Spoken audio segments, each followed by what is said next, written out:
आज थोड़ा कहने का मन है, कहूं बंधुओं, गंगा क्या है? गंगा के बारे में आप क्या जानते हैं मुझे नहीं पता, लेकिन मैं आपको जो बता रहा हूं वो आप ध्यान से सुनिए।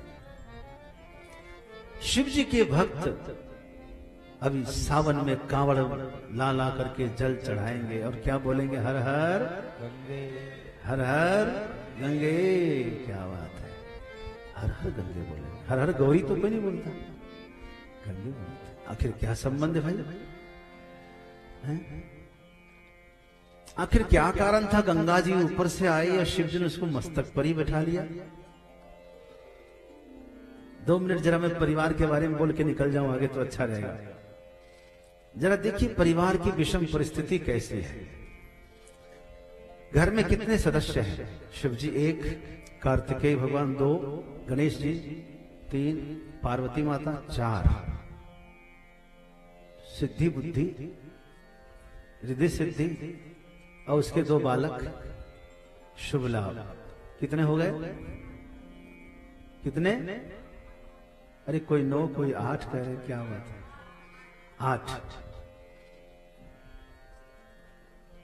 क्योंकि 4 तो गणेश जी के परिवार ही हो गए, 2 पत्नी 2 बच्चे और 2 भाई 6, माता पिता 8 सदस्यों का यह परिवार है। किनके परिवार में 8 सदस्य? आप लोगों में हाथ उठाना। किनके परिवार में 8 सदस्य हैं? नहीं, ज्यादा कम नहीं, आप कहें तो ज्यादा है, अच्छा है। तो शिव जी के परिवार में 8 सदस्य हैं। अब आप सुनिए कि क्या विशेषता है इस परिवार की। विशेषता देखिए, देखेंगे यदि ये हम आपके जैसे परिवार होते तो इस परिवार में कभी खुशी नहीं होती, सदा दुखी रहते, सदा दुखी रहते। क्यों? क्योंकि किसी के साथ किसी का कोई तालमेल नहीं है। अब आप एक एक करके देखिए। पहले छोटे छोटे नौकर चाकर है ना, दुखी तो ये लोग करते हैं, खास करके घर परिवार में जो ये छोटे सदस्य, इनको यदि आप सुनना शुरू कर दें तो निश्चित आपका सिर दुखेगा। नौकर चाकर इस घर में ज्यादा कौन कौन है? खास करके सबके वाहन को देख लीजिए। शिव जी के वाहन बैल है और गौरी जी के वाहन कौन है? सिंह। सिंह बैल की तरफ देख रहा है, भोजन कब मिलेगा। समझ रहे हैं? मतलब जरा सा कुछ इधर उधर किया ना कि लपक से तुमको हम खा ही जाएंगे, उसका तो भोजन ही है भाई। दूसरा देखिए, कार्तिक स्वामी के मोर और शिव जी के गले में कौन है? मोर को सांप इतना पसंद है कि नाश्ता में वही चाहता है, मौका मिल जाए तो चट से नाश्ता कर जाए। अब देखिए, गणेश जी का वाहन है और शिव जी गले में है। सांप को चूहा कितना पसंद है तो आप जानते ही होंगे, इतना पसंद है, इतना पसंद है सांप को चूहा कि कभी कभी चूहे के फेर में छुछुंदर पकड़ लेता है। पकड़ लेता है, चूहे की शक्ल में है छुछुंदर, तो पहचानता नहीं, पकड़ लेता है। जब मुंह में लेता है तब उसको पता चलता है उसकी बदबू से कि हाय अब तो इसको मैंने निगल लिया। और फिर उसको पता चलता है कि यदि हम इसको खाएंगे तो पक्का मर जाएंगे, और यदि अब इसको हमने बाहर निकाल दिया तो अंधे हो जाएंगे। तो बाहर फेंके तो अंधा हो जाए, खा जाए तो मर जाए। इसी फेर में ना तो खा पाता है ना ही वो उगल पाता है। और लोगों ने कहा भई गति सांप छुछुंदर केरी। कहते ना हमारी स्थिति तो सांप छुछुंदर वाली हो गई। क्या हो गया? कोई प्रॉब्लम है? ठीक है, भई गति सांप छुछुंदर की, मतलब न खाते बन रहा है ना निकालते बन रहा है।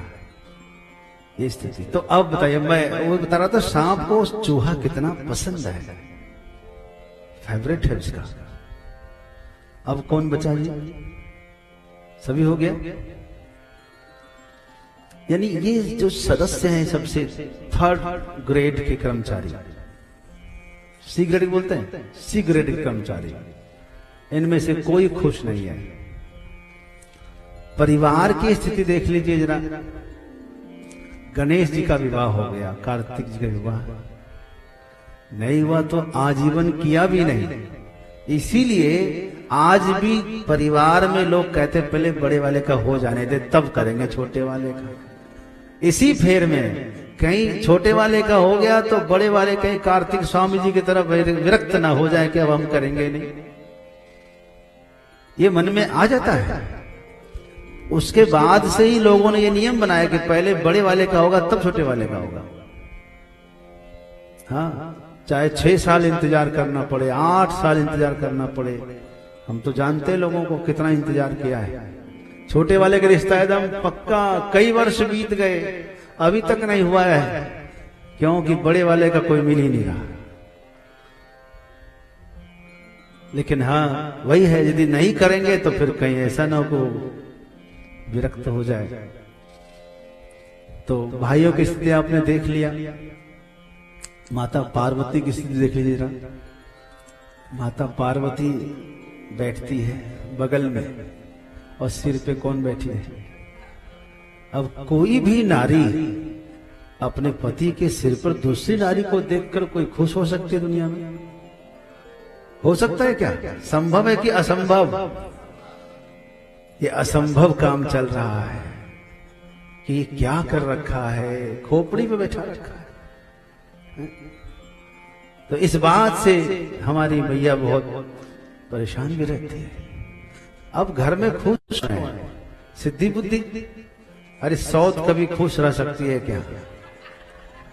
है? रही बात शुभ लाभ की, तो अभी छोटे बच्चे हैं, उसकी क्या बात करें। तो परिवार में कौन खुश है आपके हिसाब से?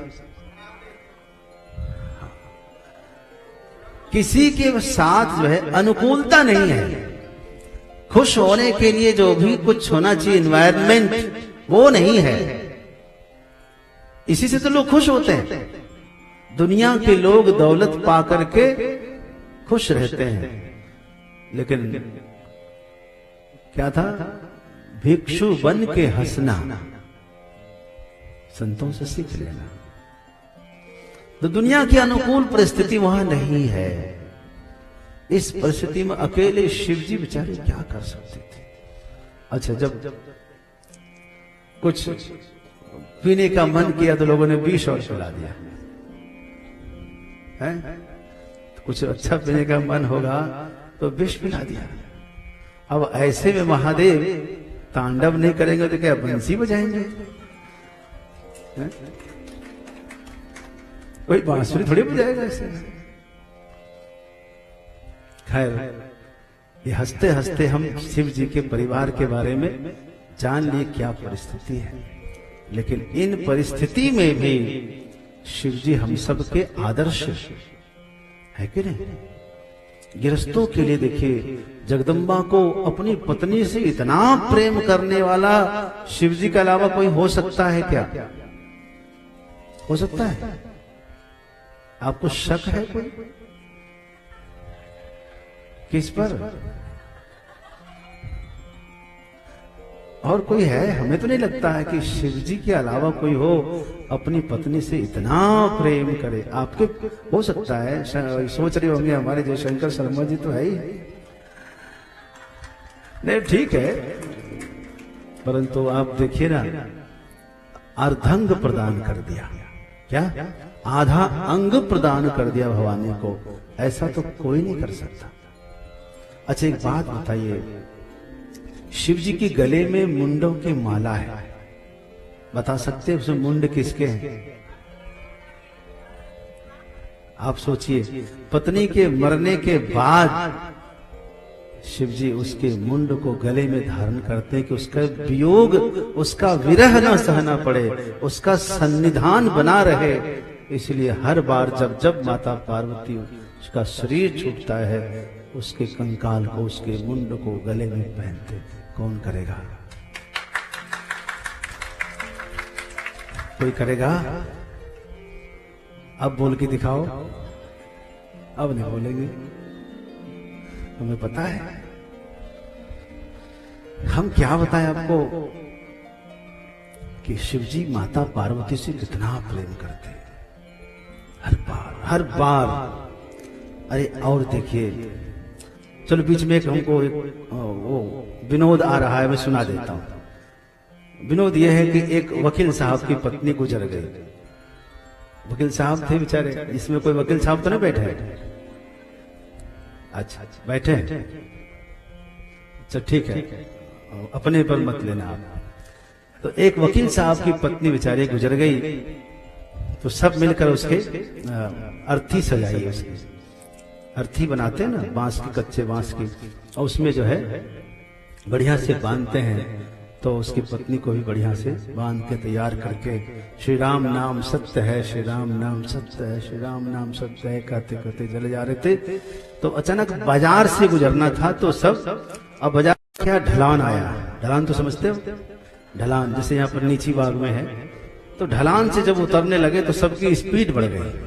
श्री राम नाम सत्य है, श्री राम नाम सत्य है, श्री राम नाम सत्य है, श्री राम नाम सत्य। जो कोई लावा फेंके, कोई पैसा फेंके। वकील साहब भी आगे आगे। इतने में एक खंभा मिला, और जाके सीधे लोग खंभे से टकराए तो अर्थी खड़ी हो गई। इतने में उसकी पत्नी को होश आ गया।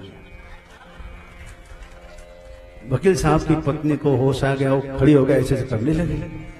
लोगों ने कहा तो जीवित हो गई देवी, खोलो खोलो खोलो। खोल दिया, सब खुश हो गए, लेकर के चले आए घर। वकील साहब भी खुश हुए। 2 महीना तक वो रही वापस अपने घर में। 2 महीने के बाद फिर से अटैक आया, इस बार साहब। तो सब ने फिर से उसको वही अर्थी पे सजाया, बांधा।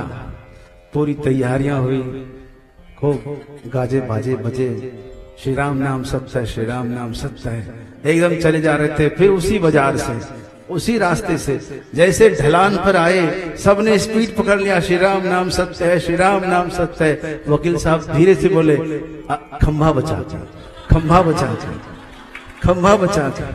सब लोग कहे श्री राम नाम सत्य है, वो कहे खंभा बचा दो, खंभा बचा दो। अब आप समझ गए क्या क्यों कह रहे हैं?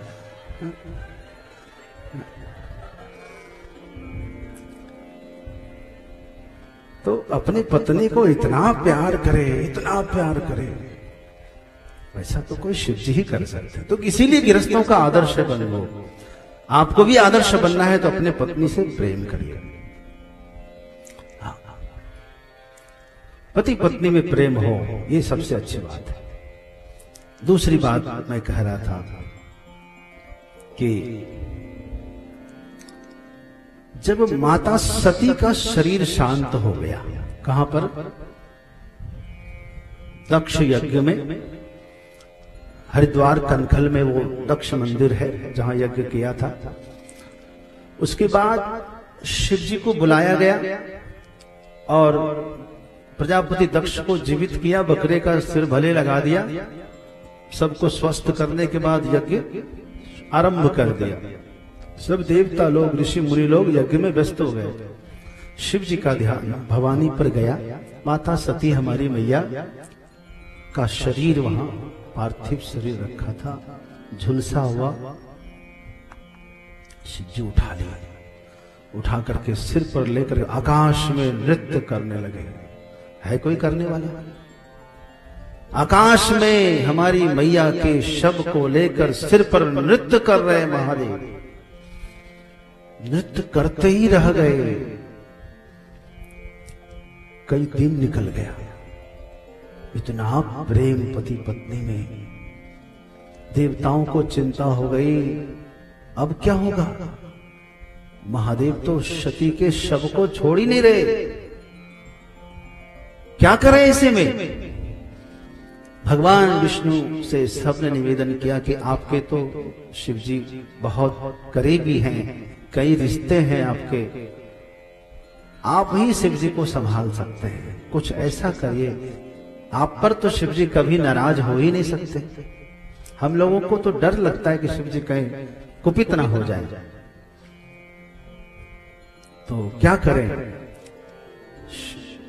तो भगवान विष्णु ने सुदर्शन चक्र से माता सती के शरीर के धीरे धीरे टुकड़े करते रहे और जगह जगह पर वो टुकड़ा गिरता गया। जहां जहां वो टुकड़ा गिरा वहां वहां शक्तिपीठ की स्थापना हो गई। ऐसे 51 शक्तिपीठ प्रसिद्ध है। और जब आखिरी जो शक्तिपीठ है वो है कामाख्या। सबके बाद में जो कामाख्या है, और जब कामाख्या में शिव जी के हाथ में कुछ बचा नहीं तो शिव जी उसी कामाख्या के पर्वत पर वहीं आकर के विरह वेदना बहुत हुई। ब्रह्मपुत्रा में शिव जी ने स्नान किया और वहीं बैठ गए साधना करने, और समाधि में बहुत काल तक रहे। बहुत काल तक शिव जी समाधि में साधना में डटे रहे। माता सती का साक्षात्कार हुआ। माता सती ध्यान में प्रकट होकर के आई। भोलेनाथ, आपने मुझे पुनः अपने योग्य समझा है, क्या आदेश है, क्या आज्ञा है? का भवानी, फिर से आप जन्म धारण करिए, फिर से आप आइए इस संसार में, फिर से हमारा मिलन हो, हम यही चाहते हैं। माता सती इतना प्रसन्न हुई, भोलेनाथ इस बार हमने आपका एक और रूप देखा। आपने हमारे मृत शरीर को सिर पर धारण किया। ऐसा तो भूतो न भविष्यति, आज तक किसी ने किया भी नहीं और कोई कर भी नहीं सकता। हाँ महादेव, अब मैं आऊंगी, लेकिन अब एक नहीं 2 रूप में आऊंगी। मेरा मन करता है कि एक रूपों में आपके सिर पर निवास करूं, एक रूप में आपके बराबर में निवास करूं, दोनों रूप में आपका संग रहूं।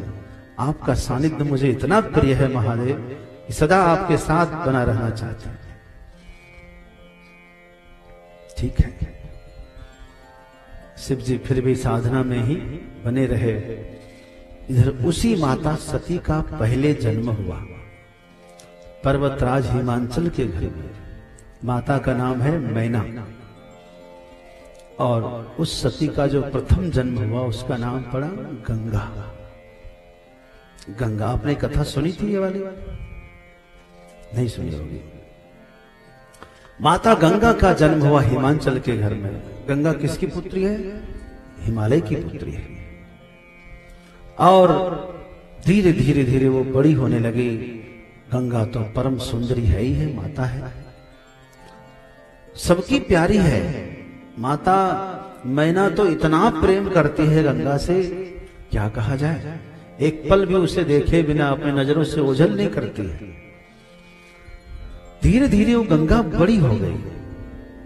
उसको देखने के लिए स्वर्ग से लोग आते थे, ऋषि मुनि भी आए दिन आते रहते थे। चर्चा स्वर्ग में फैल गई कि माता सती का अवतार हो गया है।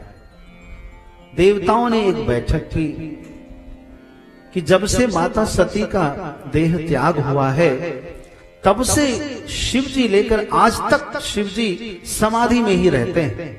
और शिव जी जब दुखी हैं, समाधि में हैं, तो हम लोगों का मार्गदर्शन कौन करेगा? और क्या बताएं, आज तक स्वर्ग में कोई उत्सव नहीं हुआ है। बीच बीच में घर में उत्सव होना जरूरी है। उत्सव होने से धन की शुद्धि होती है। उसमें जब धन खर्च होता है तो धन वापस आता भी है। आपको बता दें धन की शुद्धि कितने प्रकार से होती है। घर में यदि आग लग जाए तो धन की शुद्धि होती है, आप चिंता मत करना। ये नहीं मतलब लगा मत देना जानबूझ करके कि शुद्धि कर दे हम, कोई ऐसा ना करे भाई। चोरी होने पर भी धन की शुद्धि होती है, और उत्सव होने पर भी धन की शुद्धि होती है, और चौथा दान देने पर धन की शुद्धि होती है। 4 प्रकार से धन की शुद्धि। कौन कौन बताया हमने? आग लग जाए, चोरी हो जाए, उत्सव हो जाए, दान हो जाए। ये 4 प्रकार से अपने धन की शुद्धि करें। अब जो दान नहीं कर सकता, निकलता ही नहीं है, उत्सव करने में भी उसको बड़ा कष्ट होता है, तब क्या बचा? या तो चोरी हो जाएगी, आग लग जाएगी, तो अब शुद्धि तो हो ही जाना है, शुद्धि तो हो ही जाएगी ना। संतों ने कहा है कि नाव में बाढ़े पानी, घर में बाढ़े दाम। दाम मतलब पैसा। नाव में बाढ़े पानी, घर में बाढ़े दाम, दोनों हाथ उलीचिए, यही सयानो काम, यही सयानो काम। नाव में पानी भरने लग जाए तो क्या करना चाहिए? हाँ, संकोच त्याग करके दोनों हाथों से बाहर करिए पानी को, वरना डूब जाएंगे। ऐसे ही दान दोनों हाथों से खुलकर करना चाहिए। तो घर में स्वर्ग के देवताओं ने ऐसा विचार किया कि हमारे पूरे स्वर्ग में कोई उत्सव नहीं हुआ, उत्सव अब क्या करें, कैसे होगा? विचार आया, क्यों ना माता सती का अवतार हो गया और शिव जी अभी भी ध्यान में मगन है, क्यों ना शिव जी को बुलावे यहां स्वर्ग में और माता सती को भी स्वर्ग ले आवे और हम सब मिलकर के शिव विवाह का धूमधाम से आयोजन करें। तो स्वर्ग, पूरे स्वर्ग को दुल्हन की तरह सजा देंगे, संवार देंगे, राग रागनियां और गंधर्व अप्सराएं सब नृत्य करेंगी, गाएंगी, बजाएंगी, ऋषि मुनि सब यज्ञ करेंगे और उस यज्ञ के मध्य में ब्रह्मा जी, भगवान विष्णु, नारद आदि, सनकादि सबकी सन्निधि में शिव विवाह पर धूमधाम से होगा। कितना आनंद आएगा! बहुत सुंदर कल्पना किया। स्वर्ग की शोभा ही बढ़ जाएगी, 4 चांद लग जाएगा।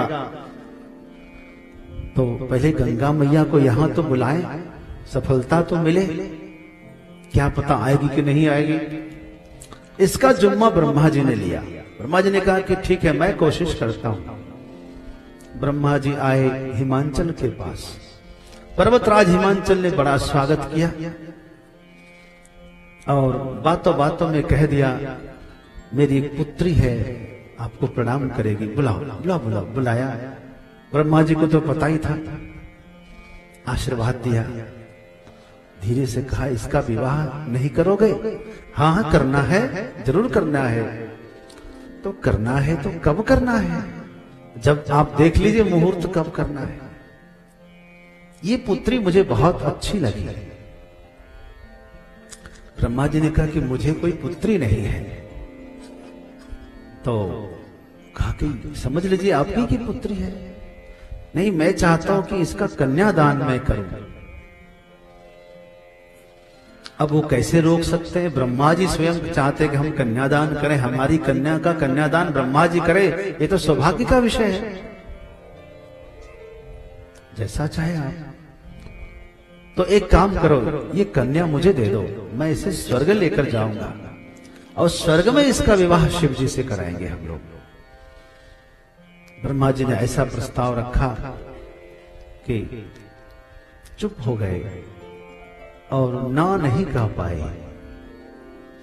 हिमांचल ने कन्या को दे दिया। उस समय घर में उनकी माता मैना नहीं थी और गंगा को लेकर ब्रह्मा जी स्वर्ग चले गए।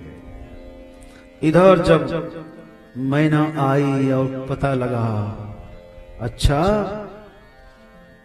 मुझसे पूछे बगैर चली गई विवाह करने। क्या हम विवाह नहीं करा सकते थे? क्या हम कन्यादान नहीं कर सकते थे?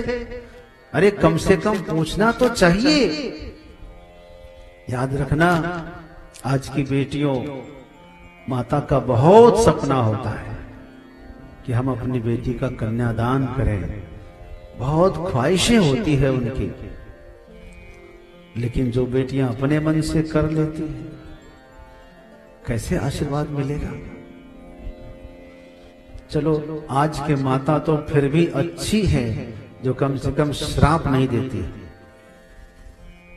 लेकिन माता मैना ने तो श्राप दे दिया, मुझे पूछे बगैर विवाह करने की बारी आई तो छमाछम चली गई स्वर्ग। मैं श्राप देती हूं, तुम अपने मंसूबे में कामयाब नहीं हो पाओगी, यह विवाह सफल नहीं होगा। स्वर्ग की बात सुन करके चली गई, धरती को त्याग करके। मैं श्राप देती हूं, तुझे धरती पर आना होगा, तुझे रोना पड़ेगा। आज मैं रो रही हूं, मेरे आंसू जिस तरह से बह रहे ना, तुम्हारे आंसू क्या तुम खुद आंसू बन करके बहोगी धरती पर। श्राप दिया। जब आदमी गुस्से में होता है तो कुछ भी बोल सकता है। इधर स्वर्ग में सब खुश हो गए, गंगा आ गई, सब प्रसन्न हो गए। सबने नारद जी को भगवान शिव को मनाने के लिए भेजा कि भोले बाबा आप चलिए। नारद भगवान विश्वनाथ तो अभी भी समाधि में थे। नारद जी ने कहा कि हे विश्वनाथ, हे महादेव, माता सती का अवतार हो गया है और विवाह का मुहूर्त भी हो गया है। हम सब ने विवाह निश्चित किया है कि स्वर्ग में आपका विवाह होगा। अब आप समाधि से बाहर आइए। नारद जी की बार बार प्रार्थना करने पर शिव जी बाहर आए और पहुंचे स्वर्ग। स्वर्ग में तैयारी होने लगी। ओहो हो, क्या कहना है। कन्या के पक्ष से ब्रह्मा जी थे, सनकादिक थे, ऋषि मुनि थे, और वर पक्ष से भगवान विष्णु थे। बराती की पूरी तैयारी, बराती वाले भी स्वर्ग में, घराती वाले भी और सराती वाले भी। सराती कौन होते पता है? जो शरारत करे, न सेवा करने से मतलब, न सेवा लेने से मतलब। तो बड़ा आनंद था स्वर्ग में। संगीत उत्सव शुरू होता है। आजकल भी विवाह में एक कार्यक्रम होने लगा है, उसको क्या कहते हैं? क्या कहते हैं? लेडीज संगीत था। लेडीज संगीत देख रहे हैं, जेंट्स का कोई मतलब नहीं। तो संगीत का कार्यक्रम शुरू होता है।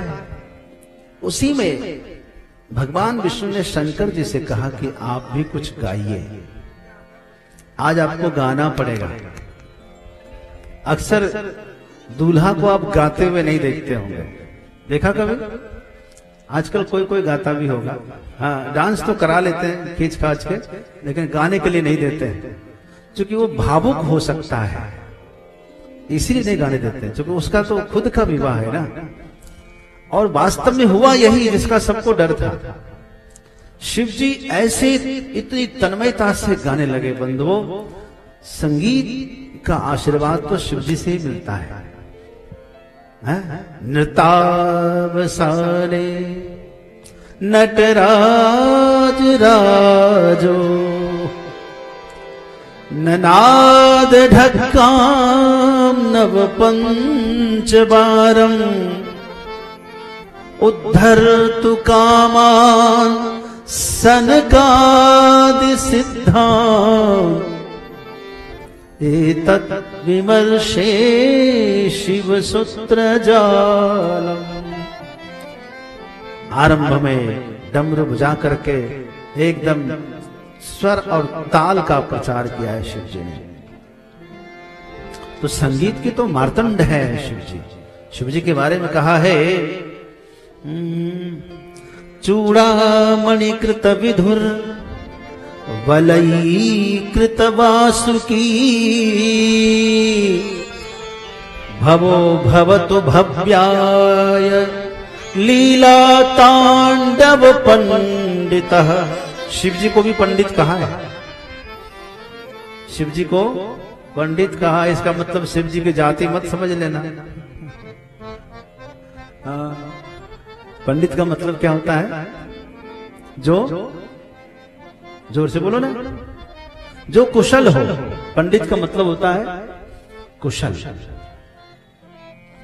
सही गलत की परख जिसको हो जाए उसको पंडित कहते हैं किसी भी विषय में। शिव जी लीला तांडव पंडित है। है ना, लीला करने में शिव जी पंडित है, प्रवीण है, कुशल है, कुशला इत्यर्थः। हाँ, श्री भगवान विश्वनाथ ने गाना शुरू किया है, शंकर तेरी जटा में। अब शिव जी नहीं गाए, हम लोग गा रहे हैं।